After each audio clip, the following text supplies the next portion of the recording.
ایک دفعہ مولانا رومی نے اپنے استاد حضرت شاہ شمش تبریز کو رات کو کھانے پر بلایا۔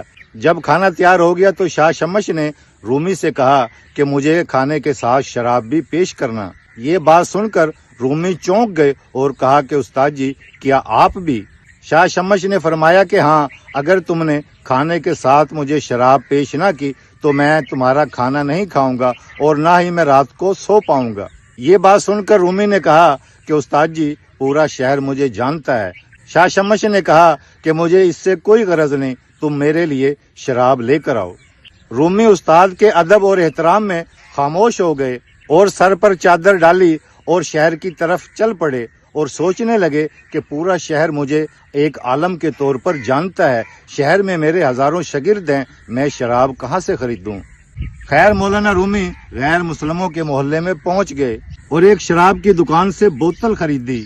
جب وہ بوتل خرید رہے تھے تو ایک غیر مسلم نے انہیں پہچان لیا اور وہ مولانا رومی کے پیچھے پیچھے چلنے لگا، اور جب مولانا رومی غیر مسلموں کے محلے سے نکلے تو اس آدمی نے شور مچانا شروع کر دیا اور کہنے لگا کہ اے مسلمانوں، اپنے عالم کو دیکھ لو جو تمہیں خود نیکی کرنے کی تلقین کرتا ہے جبکہ خود شراب کی بوتل لے کر جا رہا ہے۔ لوگ اکٹھے ہوتے گئے اور بڑی تعداد میں لوگ اکٹھے ہو گئے۔ مولانا رومی جب گھر کے پاس پہنچے تو ایک آدمی نے مولانا رومی کی چادر اتار دی اور دیکھا کہ ان کے ہاتھ میں شراب کی بوتل ہے۔ یہ دیکھ کر لوگوں کو بڑا غصہ آیا اور انہوں نے مولانا رومی کے منہ پر تھوک دیا اور گالیاں نکالی، برا بھلا کہا، حتیٰ کہ مار پیٹ کی اور قتل کرنے پر تیار ہو گئے۔ باہر شور کی آواز سن کر شاہ شمش تبریز دروازے پر آئے اور لوگوں سے پوچھا کیا معاملہ ہے؟ لوگوں نے کہا کہ مسلمانوں کا یہ عالم جو تمہارا شاگرد ہے خود لوگوں کو نیکی کی تلقین کرتا ہے جبکہ یہ خود شراب خرید کر لے کر آیا ہے۔ شاہ شمش نے کہا کہ تم کیسے ایک عالم پر اتنا بڑا الزام لگا سکتے ہو؟ شاہ شمش نے کہا کہ اگر اس میں شراب کی جگہ سرکہ ہوا تو پھر تم کیا کرو گے؟ ایک آدمی بولا کہ ہم نے خود رومی کو شراب کی دکان سے یہ شراب کی بوتل خریدتے ہوئے دیکھا ہے۔ شاہ شمش نے وہ بوتل رومی کے ہاتھ سے لی اور اس میں سے چند قطرے نکالے، انہیں سونگا اور پھر وہ بوتل لوگوں کو دی اور کہا کہ سونگو۔ لوگوں نے جب وہ بوتل سونگی تو اس میں واقعی سرکہ تھا۔ لوگ رومی کے قدموں میں گر پڑے، معافی مانگی اور شرمندہ ہو کر واپس چل پڑے۔ لوگوں کے جانے کے بعد رومی نے اپنے استاد سے کہا کہ استاد جی یہ کیا ماجرا ہے؟ میں تو شراب کی بوتل لے کر آیا تھا لیکن اس میں تو سرکہ نکلا۔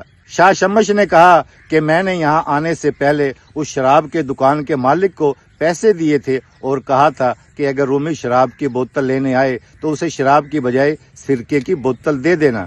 میں تمہیں آج ایک سبق سکھانا چاہتا تھا کہ کبھی بھی لوگوں کی دی گئی عزت پر فخر اور تکبر نہ کرنا۔ آج تم نے دیکھا کہ یہ شہر والے لوگ تمہاری کتنی عزت کرتے تھے، تمہارے مرید تھے، تمہارے شاگرد تھے، لیکن آج ایک شک کی بنیاد پر انہوں نے تمہارے منہ پر تھوکا، تمہیں گالیاں دی، حتیٰ کہ تمہیں قتل کرنے کے لیے تیار ہو گئے۔ تو تم زندگی میں کبھی بھی لوگوں کی دی گئی عزت پر فخر نہ کرنا۔ جو لوگ تمہاری عزت کرتے ہیں وہ صرف ایک شک کی بنیاد پر تمہارے منہ پر تھوک بھی سکتے ہیں، اس لیے لوگوں کی دی گئی عزت پر کبھی بھی فخر نہ کرنا۔ عزت صرف وہ ہے جو اللہ تعالیٰ دیتا ہے۔ ہمارے معاشرے میں 90% لوگ ایک پنجرے میں قید ہیں اور اس پنجرے کے اوپر لکھا ہوا ہے لوگ کیا کہیں گے۔